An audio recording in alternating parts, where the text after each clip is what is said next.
ನಮಸ್ಕಾರ. ಧ್ವನಿ ಸಮಾಚಾರಕ್ಕೆ ಸ್ವಾಗತ. ನಾನು ರಶ್ಮಿತಾ.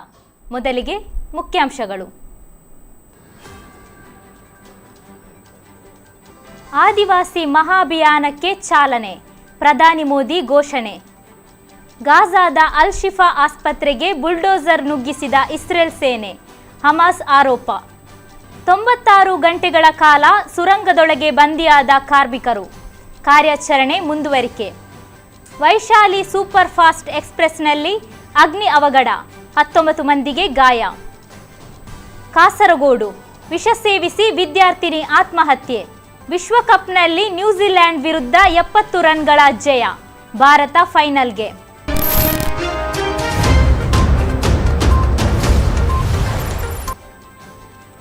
ಬುಡಕಟ್ಟು ನಾಯಕ ಬಿರ್ಸಾ ಮುಂಡಾ ಅವರ ಜಯಂತಿಯ ಅಂಗವಾಗಿ ದುರ್ಬಲ ಬುಡಕಟ್ಟು ಗುಂಪುಗಳಿಗಾಗಿ 24,000 ಕೋಟಿ ರೂಪಾಯಿ ಮೊತ್ತದ ಪಿಎಂ ಜನಜಾತಿ ಆದಿವಾಸಿ ಮಹಾ ಅಭಿಯಾನ ಯೋಜನೆಗೆ ಪ್ರಧಾನಿ ನರೇಂದ್ರ ಮೋದಿ ಚಾಲನೆ ನೀಡಿದ್ದರು.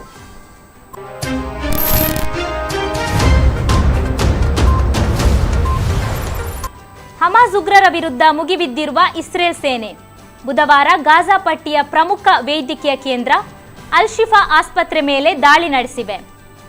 ಕಾರ್ಯಾಚರಣೆಯಲ್ಲಿ ಹಲವು ಉಗ್ರರ ಜೊತೆಗೆ ರೋಗಿಗಳು ಸಾವಿಗೀಡಾಗಿದ್ದಾರೆಂದು ವರದಿಗಳು ತಿಳಿಸಿವೆ. ಇಸ್ರೇಲ್ ಸೇನೆ ಕಾರ್ಯಾಚರಣೆಯಿಂದ ಆಸ್ಪತ್ರೆಯಲ್ಲಿ ಆತಂಕ ಸೃಷ್ಟಿಯಾಗಿದೆ. ಮಂಗಳವಾರದಿಂದ ಇಲ್ಲಿಯವರೆಗೆ 49 ರೋಗಿಗಳು ಮೃತಪಟ್ಟಿದ್ದಾರೆ. ಇದೊಂದು ಅಮಾನವೀಯ ದಾಳಿ ಎಂದು ಹಮಾಸ್ ಆರೋಗ್ಯ ಇಲಾಖೆ ಹೇಳಿದೆ. ಆಸ್ಪತ್ರೆಯ ಸಂಕೀರ್ಣದಲ್ಲಿ ಟ್ಯಾಂಕರ್ಗಳನ್ನು ನಿಲ್ಲಿಸಲಾಗಿದೆ. ತುರ್ತು ನಿಗಾ ಘಟಕದಲ್ಲಿ ಹಾಗೂ ಆಸ್ಪತ್ರೆಯ ಹಲವು ಕಡೆಗಳಲ್ಲಿ ಸೈನಿಕರು ಹಾಗೂ ಕಮಾಂಡೋಗಳು ಸುತ್ತುವರಿದಿದ್ದಾರೆ ಎಂದು ಹಮಾಸ್ನ ಆರೋಗ್ಯ ಸಚಿವಾಲಯ ಹೇಳಿದೆ.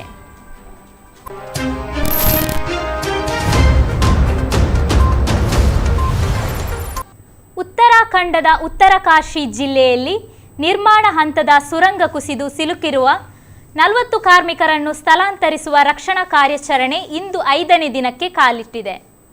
ಘಟನೆ ನಡೆದು ಇಂದಿಗೆ 5 ದಿನಗಳಾಗುತ್ತಿದ್ದು ಸುಮಾರು 96 ಗಂಟೆಗಳ ಕಾಲ ಕಾರ್ಮಿಕರು ಸುರಂಗದೊಳಗೆ ಬಂದಿಯಾದಂತಾಗಿದೆ.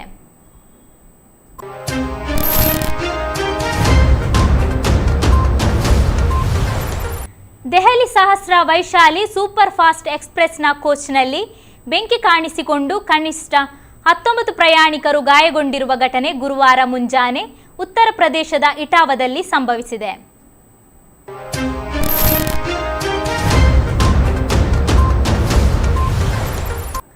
ನವಕೇರಳ ಸಭೆ ಕಾರ್ಯಕ್ರಮದ ಪ್ರಚಾರಾರ್ಥ ಬೀದಿ ಬದಿ ರಚನೆ ಕಾರ್ಯಕ್ರಮ ಮಂಗಳವಾರ ಸಂಜೆ ಪೈವಳಿಕೆ ನಗರದಲ್ಲಿ ನಡೆಯಿತು. ಜಿಲ್ಲಾ ಪಂಚಾಯತ್ ಅಧ್ಯಕ್ಷೆ ಬೇಬಿ ಬಾಲಕೃಷ್ಣನ್ ಉದ್ಘಾಟಿಸಿದರು. ಪೈವಳಿಕೆ ಪಂಚಾಯತ್ ಅಧ್ಯಕ್ಷೆ ಜಯಂತಿ ಅಧ್ಯಕ್ಷತೆ ವಹಿಸಿದರು. ಆರ್ಡಿಒ ಅತುಲ್ ಸ್ವಾಮಿನಾಥನ್, ತಹಶೀಲ್ದಾರ್ ಸಜ್ಜಿತಿ ಮೋಹನ್ ರಾಜ್, ತುಳು ಅಕಾಡೆಮಿ ಅಧ್ಯಕ್ಷ ಕೆಆರ್ ಜಯನಂದ, ಜನಪ್ರತಿನಿಧಿಗಳಾದ ಅಬ್ದುಲ್ಲಾ, ಶ್ರೀನಿವಾಸ್ ಭಂಡಾರಿ, ಪೈವಳಿಕೆ ನಗರ ಶಾಲೆಯ ಮುಖ್ಯೋಪಾಧ್ಯಾಯ ಇಬ್ರಾಹಿಂ, ಪ್ರಾಂಶುಪಾಲ ರಘುರಾಮ ಆಳ್ವ ಉಪಸ್ಥಿತರಿದ್ದರು. ಶ್ಯಾಮ್ ಭಟ್ ಸ್ವಾಗತಿಸಿ ಹರೀಶ್ ವಂದಿಸಿದರು.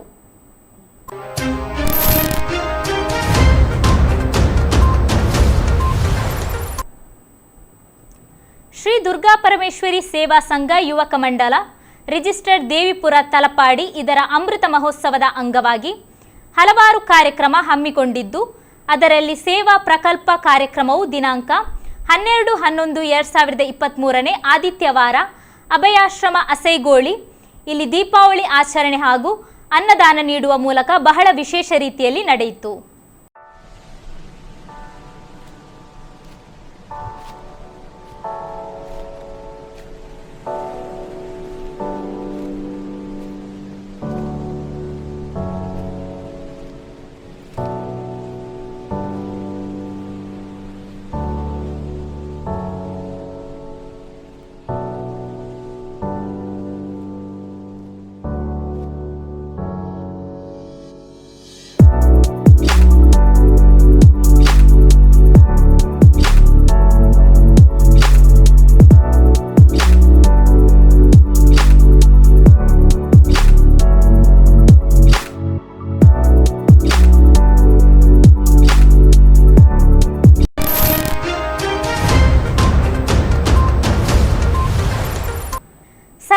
ಪ್ರೌಢಶಾಲೆ ಕಡಂಬಾರಿನಲ್ಲಿ ಜೀವನ ಕೌಶಲ್ಯದ ಕುರಿತು ತರಗತಿ ನಡೆಯಿತು.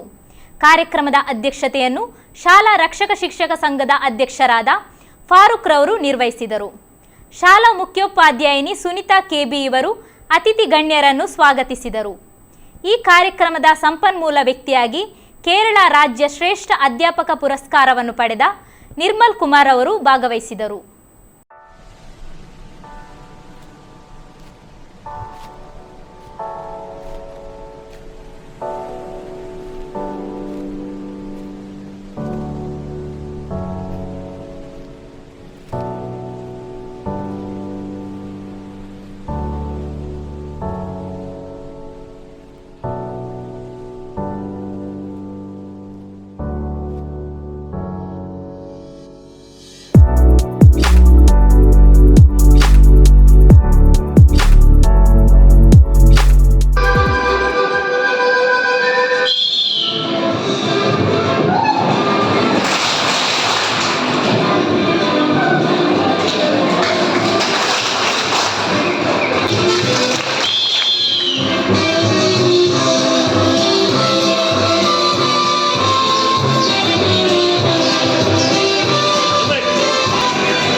DAWF ಮಂಜೇಶ್ವರ ಏರಿಯಾ ಸಮಾವೇಶ ಮಂಜೇಶ್ವರದಲ್ಲಿ ಜರುಗಿತು. ಮೊಯ್ದೀನ್ ಕುಟ್ಟಿ ಮಂಜೇಶ್ವರ ಅಧ್ಯಕ್ಷತೆ ವಹಿಸಿದರು. ರಾಜ್ಯ ಸಮಿತಿ ಸದಸ್ಯ ಕೃಷ್ಣನ್ ಉದ್ಘಾಟಿಸಿ ಕಾರ್ಯದರ್ಶಿ ವರದಿ ಮಂಡಿಸಿದರು. ಜಿಲ್ಲಾ ಸಮಾವೇಶಕ್ಕೆ ಪ್ರತಿನಿಧಿಗಳನ್ನು ಆಯ್ಕೆ ಮಾಡಲಾಯಿತು. ಏರಿಯಾ ಅಧ್ಯಕ್ಷರಾಗಿ ಮೊಯ್ದೀನ್ ಕುಟ್ಟಿಯವರನ್ನು ನೇಮಿಸಲಾಯಿತು.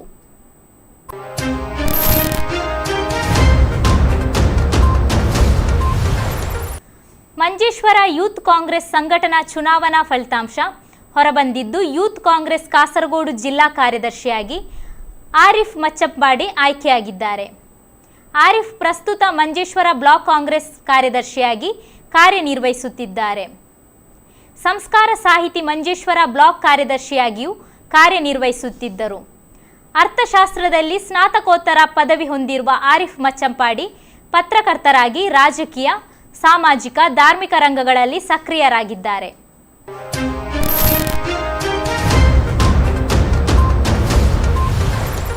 ವಿಷ ಸೇವಿಸಿ ಕಾಲೇಜ್ ವಿದ್ಯಾರ್ಥಿನಿ ಆತ್ಮಹತ್ಯೆ ಮಾಡಿಕೊಂಡ ಘಟನೆ ಬದಿಯಡ್ಕ ಸಮೀಪದ ನಾರಂಪಾಡಿಯಲ್ಲಿ ನಡೆದಿದೆ. ನಾರಂಪಾಡಿಯ ಮಹಲಿಂಗ ನಾಯ್ಕರವರ ಪುತ್ರಿ ಅಂಕಿತಾ ಮೃತಪಟ್ಟವಳು. ನವೆಂಬರ್ 10ರಂದು ಮನೆಯಲ್ಲಿ ವಿಷ ಸೇವಿಸಿ ಗಂಭೀರ ಸ್ಥಿತಿಯಲ್ಲಿ ಕಣ್ಣೂರು ಸರ್ಕಾರಿ ವೈದ್ಯಕೀಯ ಕಾಲೇಜ್ ಆಸ್ಪತ್ರೆಗೆ ದಾಖಲಿಸಲಾಗಿತ್ತು. ಆದರೆ ಚಿಕಿತ್ಸೆ ಫಲಕಾರಿಯಾಗದೆ ಬುಧವಾರ ಮಧ್ಯಾಹ್ನ ಮೃತಪಟ್ಟಿದ್ದಾಳೆ. ಖಾಸಗಿ ಕಾಲೇಜಿನ ವಿದ್ಯಾರ್ಥಿನಿಯಾಗಿದ್ದಳು. ಬದಿಯಡ್ಕ ಠಾಣಾ ಪೊಲೀಸರು ಅಸಹಜ ಪ್ರಕರಣ ದಾಖಲಿಸಿಕೊಂಡಿದ್ದಾರೆ.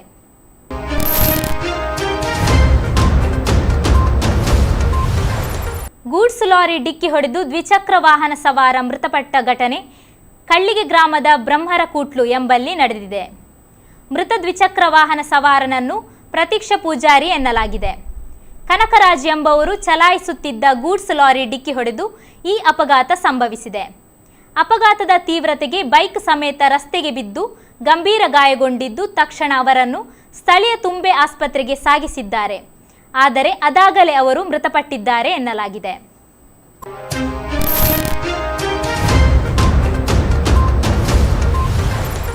ಹದಿನೈದರ ಹರೆಯದ ಬಾಲಕಿಗೆ ಕಿರುಕುಳ ನೀಡಿದ ಆರೋಪದಂತೆ ಬೇಡಗಂ ಪೊಲೀಸರು ದಾಖಲಿಸಿಕೊಂಡ ಸ್ಪೆಷಲ್ ಮೊಬೈಲ್ ಸ್ಕ್ವಾಡ್ಗೆ ಹಸ್ತಾಂತರಿಸಿದ ಪ್ರಕರಣದ ಆರೋಪಿಗಳನ್ನು ಪತ್ತೆ ಹಚ್ಚಲು ಶೋಧ ಆರಂಭಿಸಲಾಗಿದೆ. 5 ಪ್ರಕರಣಗಳನ್ನು ಎಸ್ಎಂಎಸ್ಗೆ ಹಸ್ತಾಂತರಿಸಿದ ವಿಷಯ ಬಹಿರಂಗಗೊಳ್ಳುವುದರೊಂದಿಗೆ ಪ್ರಸ್ತುತ ಪ್ರಕರಣದಲ್ಲಿ ಆರೋಪಿಗಳಾದ ತಂದೆ ಹಾಗೂ ಮಗ ಸಹಿತ ಉಳ್ಳವರು ತಲೆಮರೆಸಿಕೊಂಡಿದ್ದಾರೆಂದು ಹೇಳಲಾಗುತ್ತಿದೆ.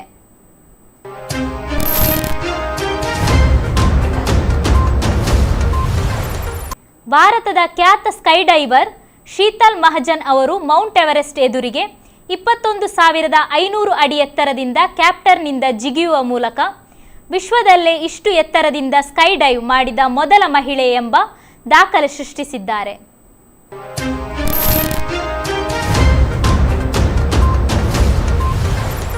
ಮುಂಬೈ ವಾಂಖಡೆ ಕ್ರಿಕೆಟ್ ಸ್ಟೇಡಿಯಂನಲ್ಲಿ ನಡೆದ ಐಸಿಸಿ ಏಕದಿನ ಕ್ರಿಕೆಟ್ ಟೂರ್ನಿ ಪಂದ್ಯದಲ್ಲಿ ಭಾರತ ನ್ಯೂಜಿಲೆಂಡ್ ವಿರುದ್ಧ 70 ರನ್ಗಳ ಜಯಭೇರಿ ಬಾರಿಸಿದೆ.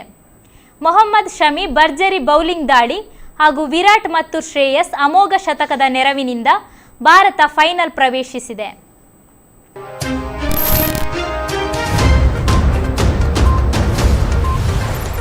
ನಮ್ಮೆದುರು ಬರುವ ಪ್ರತಿ ಆತ್ಮ ದೇವರ ಸ್ವರೂಪ ಅನ್ನೋದನ್ನು ಮರೆತು ನಾವು ದೇವರನ್ನ ಎಲ್ಲೆಲ್ಲೋ ಹುಡುಕುತ್ತಿದ್ದೇವೆ.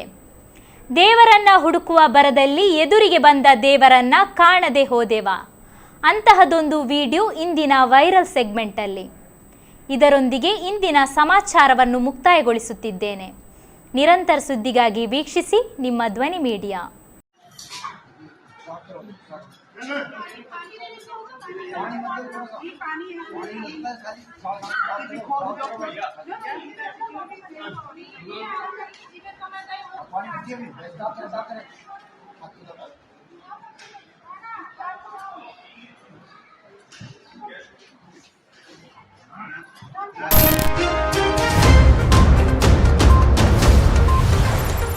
ನಿಮ್ಮ ನೆಚ್ಚಿನ ಧ್ವನಿ ಮೀಡಿಯಾ ಆ್ಯಪ್ ಇದೀಗ ಗೂಗಲ್ ಪ್ಲೇಸ್ಟೋರ್ನಲ್ಲಿ ಲಭ್ಯವಿದೆ. ಗೂಗಲ್ ಪ್ಲೇಸ್ಟೋರಿಗೆ ಹೋಗಿ ಧ್ವನಿ ಮೀಡಿಯಾ ಅಂತ ಟೈಪ್ ಮಾಡಿ ಉಚಿತವಾಗಿ ಡೌನ್ಲೋಡ್ ಮಾಡಿಕೊಳ್ಳಿ. ನಿಮ್ಮ ನೆಚ್ಚಿನ ಎಲ್ಲ ಕಾರ್ಯಕ್ರಮಗಳನ್ನು ತಪ್ಪದೇ ವೀಕ್ಷಿಸಿ. ಯೂಟ್ಯೂಬ್ನಲ್ಲಿ ಧ್ವನಿ ಮೀಡಿಯಾ ಅಂತ ಟೈಪ್ ಮಾಡಿ ಸಬ್ಸ್ಕ್ರೈಬ್ ಮಾಡಿಕೊಳ್ಳಿ. ಧ್ವನಿ ಮೀಡಿಯಾವನ್ನು ಫೇಸ್ಬುಕ್, ಇನ್ಸ್ಟಾಗ್ರಾಮ್ ಹಾಗೂ ಟ್ವಿಟರ್ಗಳಲ್ಲೂ ವೀಕ್ಷಿಸಬಹುದಾಗಿದೆ. ಧ್ವನಿ ಮೀಡಿಯಾ, ನಿಮ್ಮ ಧ್ವನಿಗೆ ನಮ್ಮ ಧ್ವನಿ.